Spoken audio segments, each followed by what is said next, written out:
1500 burst in 5.1 seconds, while also having the ability to go 78 kph. That is the Char MLE 75, a new tier 9 light tank of the French tech tree. Go figure, it's called Char. Now, this thing is very interesting because it actually has two different modes. It's a little bit like a mix of the Kunstpanzer and the EBR. Because, well, not really EBR, it's more or less the CS63 in that regard, because you have some time between switching those modes. You have the standard mode, where you have more damage in your gun, or in your burst, and less mobility, but more few range. And then you have the rapid mode, where you are Speedy Gonzales, have less burst in your gun, less accuracy in your gun, or rather aim time in your gun, and less view range, but again, you are speedy. It's fairly interesting. So let's start with the gun. It's a 100mm gun, having 250 alpha on its AP and APCR rounds and 400 on its HE. Then we have 200mm of base penetration on AP, 240 on APCR, and 53 on HE. So even though you have pretty good HE, sadly the pen is kind of meh. Now, the burst. 1500 in standard mode, 1000 in rapid mode. You have 45 seconds reload time for the whole clip and 3.5 between each shot, or rather in between the bursts. What does this mean? You might ask yourself. Well, this tank has two bursts in its clip, in its autoloader. In the standard mode, it works like this.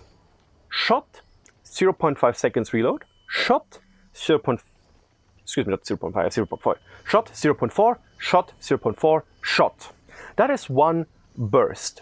Then you have 3.5 seconds reload time, and then again, shot, 0.4, shot, 0.4, shot, whole reload of 45 seconds.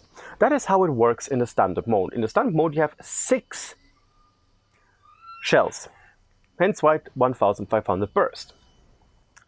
And again, between those 0.4 reloads, you cannot stop shooting.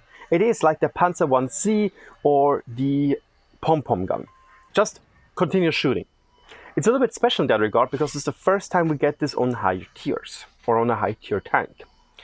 On the rapid mode, it's a little bit different because you only got 4 rounds in your burst clip or in your total clip.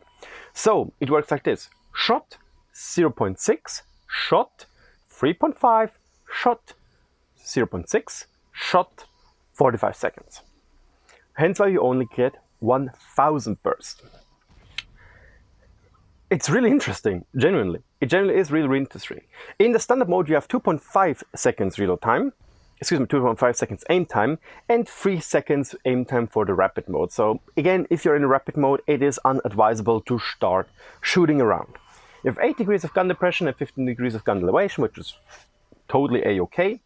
And you have 65 degrees per second turret rotation speed on standard mode and only 20 degrees per second in rapid mode.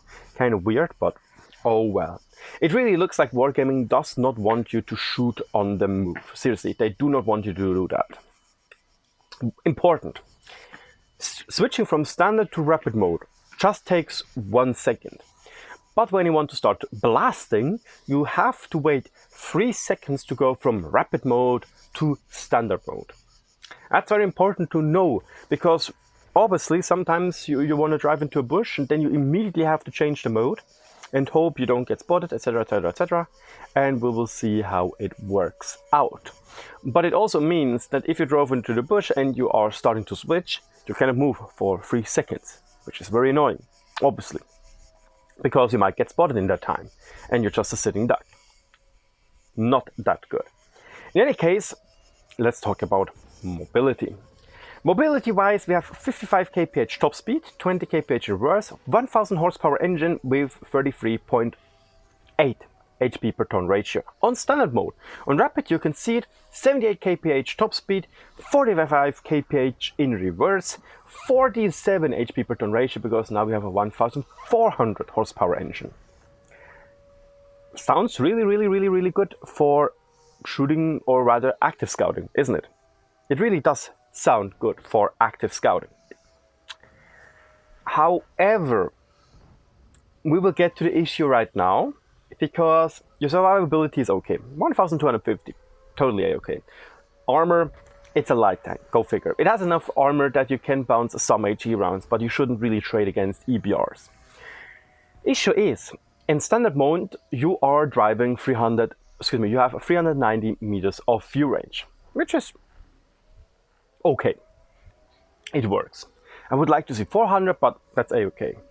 In rapid mode, it looks like the commander has a little bit of an issue to hold his binoculars or see through the optics. It's like me in the back of our car when you're driving down in the Italian highway. It's literally like, you know, you only have 370 meters of view range, which is fairly meh.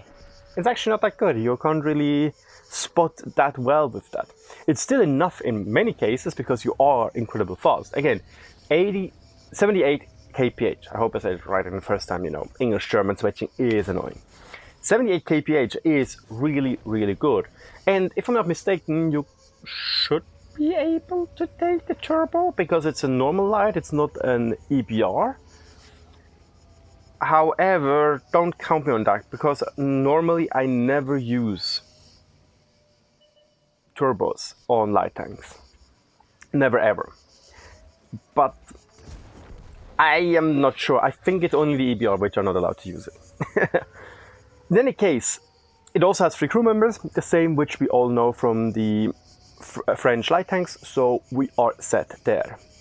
Now, the Char MLE is definitely an interesting concept. I think that those pom-pom guns or like autocannons totally should come to World of Tanks. However, in the case of the Char MLE, I would have wished to maybe only get like 200 alpha or maybe even 150 and a lot quicker reload of the whole clip. Not 45, but like 30 seconds or something like that. So the DPM roughly stays the same. Why exactly? Because again, 1500 damage in 5.1 seconds is a lot. Don't forget, the T-57 Heavy, which is basically the burst king in that regard, does 1600 damage in 6 seconds. And you're a light tank, which is kind of nutty if you imagine.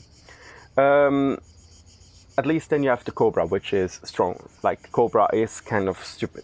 I'm glad to see that Wargaming changed the MLE a little bit, because there was an earlier iteration which was nutty, like with a lot quicker interclip time. I'm glad that they changed that because 3.5 seconds is a lot more manageable, and I still believe we don't need even more high burst tanks because they can feel very, very annoying and sometimes even unfair to play against. In any case, I'm looking forward to the Char MLE. I assume it's going to be some tanks for Battle Pass for the new season because at the moment Wargaming really wants to use Battle Pass to showcase unique tanks or make unique tanks. Yeah, let's see how this works out and what we can do with that. Thank you so much for watching. I hope you enjoyed the video. Sorry for the very poor microphone quality. You are right here. I am in my vacation still, as you can see. And yeah, I thought it would be nice to get you some videos again. In any case, don't forget to also check out the Project M video if you're able to bear with this shitty microphone quality. And I'll see you around. Cheers and goodbye.